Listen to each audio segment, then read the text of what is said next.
আসসালামু আলাইকুম প্রিয় ভাই ও বোনেরা। আমরা সবাই সুখ চাই, শান্তি চাই। দুনিয়ার জীবনটা ক্ষণস্থায়ী, কিন্তু আখিরাত হলো চিরস্থায়ী। কুরআনে আল্লাহ পাক আমাদের একটি দোয়া শিখিয়েছেন। দোয়াটি হলো, রাব্বানা আতিনা ফিদ দুনিয়া হাসানাতাও ওয়া ফিল আখিরাতি হাসানা ওয়া কিনা আযাবান নার।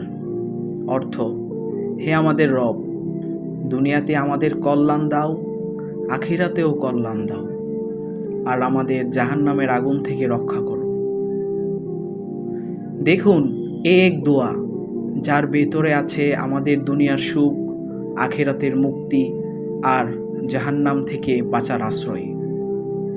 আমাদের প্রিয় নবী হযরত মুহাম্মদ সাল্লাল্লাহু আলাইহি সাল্লাম এই দোয়াটি সবচেয়ে বেশি পড়তেন।